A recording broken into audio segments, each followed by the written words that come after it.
Thanksgiving, everybody. Today we have an exciting matchup between two teams looking to perform on a big stage.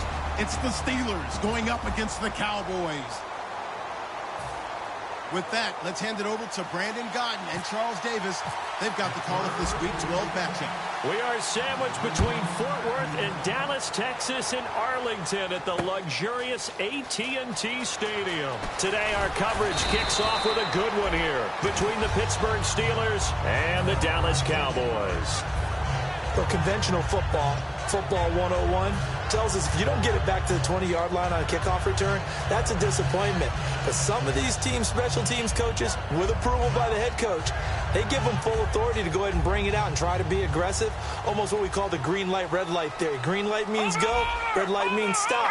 Looks like he had green on that play. They come out here in the eye. Now the first carry for Ezekiel Elliott. And that closed up quickly there as he gets it up only to about the 17. 2 yards on the pickup there. It'll be 2nd and 8. Okay, starting lineup time offensively, Charles, for the Dallas Cowboys. And how about them at number 4 in the 2016 draft? Big needs on the defensive line. And they go with the running back. They go star power. They went star power, but Ezekiel Elliott, in a lot of ways, was exactly the right decision. When they had winning success in 2014, they did it running the football. Elliott can do that for them again. Give him 3 yards, and now they're left needing a conversion here on 3rd and 6. This defense looking for an early stop. This is 3rd down and 6. And now a peek at the starters on the defensive side. On 3rd down, he'll drop to throw. Throwing left side here, and it's complete. And he's able to get the first before he's taken down at the 36. And they talked about how important the passing game was going to be against that defensive look. Good job there going to the air for the first down. It's all about preparation. It's all about planning, and then it's about execution. So they put it all together in practice. Okay, this is what we think we're going to see. This is how they get to it. And then when the game comes, read it and attack it. And he's going to drop this off to his fullback. Call it a 3-yard gain, and that'll make it a 2nd down. I wouldn't be surprised to see the next step in utilizing this position is to actually utilize more of a scat back in this spot, because we saw the catch there, right? He made it. He was a bigger, stronger guy, maybe not quite as elusive as maybe someone else you would put Yeah, didn't get the big yardage there you might out of a smaller back. They pick up 12 on the play there, and they move the chains. Well, clearly one of his advantages as a passer is his height. Sit back in the pocket, fired over the middle. That makes things tougher defensively, doesn't it? It really does, because your goal is to move the quarterback off his initial spot when he gets his drop back completed. But when you have that type of height, he can stay in there. If he's willing. And this is taken in at the 5. A big play here for Dallas. 46 yards. But he took a shot downfield towards the end zone, and he came up with a big-time catch, but he was tackled a little bit short of the goal line. Now the defensive guys, they got to pick their heads up and try and hold them to a field goal attempt. Here we go now. 3-19. All right, now look at 56. They'll try to run it in with Elliott, and he will take it in for a Cowboy score. Ezekiel Elliott with touchdown number 23 here on the year. And the Cowboys take it all the way down the field and score on the opening drive. And this is up and good to make it 7-0 Cowboys.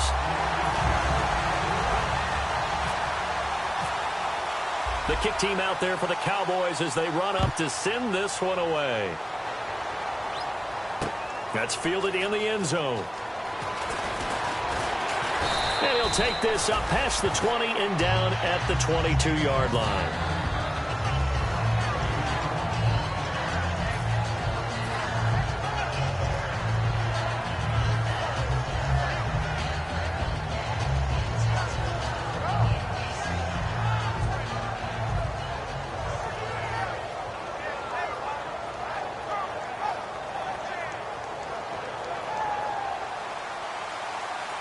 The defensive line disperses a little bit here, maybe expecting a pass.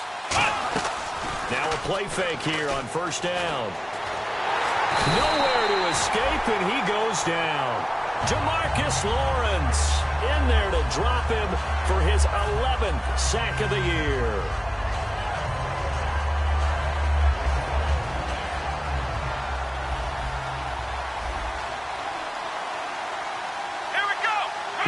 receiver in motion right.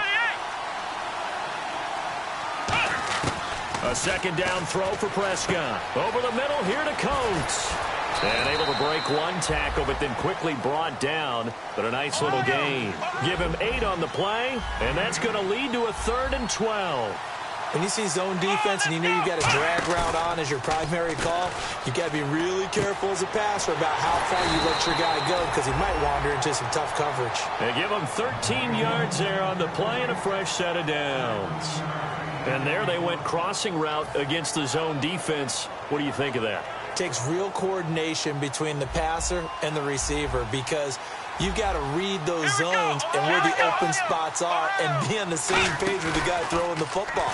Because sometimes you're throwing it in. And no escaping this time as he'll go down. They got him for a sack. That one will set him back nearly 10 yards here on first down on the sack. Here's the first carry for Le'Veon Bell. And he'll go down right at the 30-yard line. They get 5 yards on the run there. Still left staring at a 3rd and about 14. Offensive starters time. Electric is certainly a word that comes to mind when you talk about Le'Veon Bell. Love the way that he reshaped his body coming out of college. A bigger, thicker runner while he was at Michigan State. Lost weight, became more of a whippet in the NFL. And now no one can tackle the guy, whether he's running it or catching it. 3rd and long for Prescott. And he couldn't hang on to it through the contact. Incomplete. We know it's not an easy job to go out and catch passes when people are trying to tackle you and knock the ball away. But the bottom line is, that's a pass he's got to have and a pass he should have caught.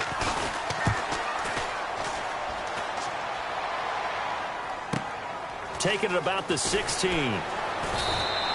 It'll be a 51-yard punt that time. And the Cowboys will take over the football with a 1st and 10. And now Dallas gets set to take the field. And that last drive, a long drive, but not just that. They had a great air attack going. Do they stick with that? I would think that they would, because if they were competent enough to do it on the last drive, starting backed up in their own territory, why would you change anything? They've got to be confident about what they're presenting and continue to do so. Yeah, because the secondary, they really look clueless. And that was amazing because that drive went and went, no adjustments and no big plays by the defense to knock the ball away. The defense came out with a look that they had prepped for all week to attack. They took advantage, got the first down. And the key words in there, prep for all week. They really studied them, understood their tendencies, knew what they like to do, and prepared their game plan accordingly. And, boy, the payoff was good. Calling a gain of 4 on first, and that'll make it 2nd down. Not a run that you're going to write home about, but still a good first down run. That's what an offense calls staying on schedule. 3 to 4 yards on first down, you're set up very well for the rest of the drive. On 2nd down, Elliott. And he will be brought down at about the 43 that time. 3 yards is half of what they needed. Now can they get the other 3 here on 3rd down? We always like to talk about defense in terms of levels. 1st level defensive line, 2nd level linebackers, 3rd level defensive backs. On that run, that was what we call a 1st level run, and it was stopped by a 2nd level player. And on the outside, they're playing press coverage. They come out here in the eye. On 3rd and short, they'll try and pick it up through the air. And incomplete. The contact made the ball roam free and brings up 4th down. Normally, he's pretty reliable. Usually catches what's thrown to him. On that play, he simply dropped it. So the Cowboys will punt it on 4th down. As on is the veteran Chris Jones to kick it away.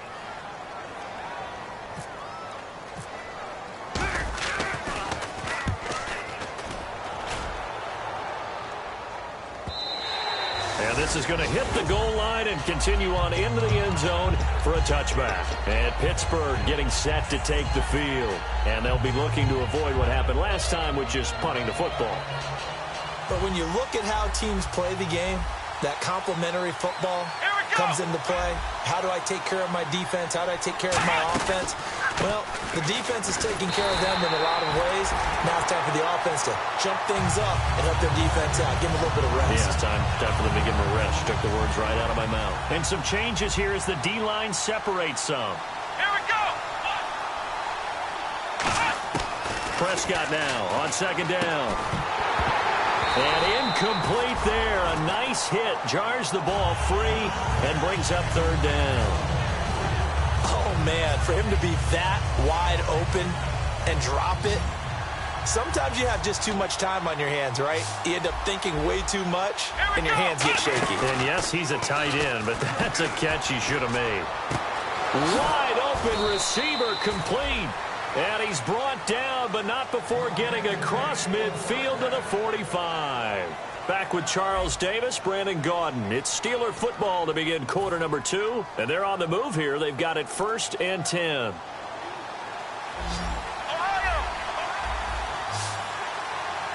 They come up with one running back. That's Bell. Prescott on 1st down. Quick hitter here. It's complete.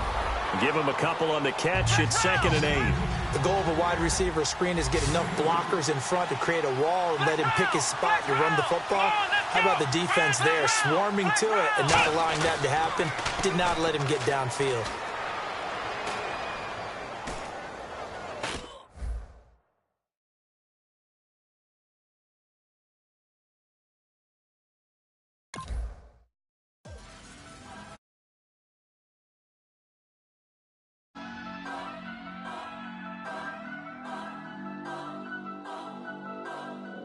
Turn up.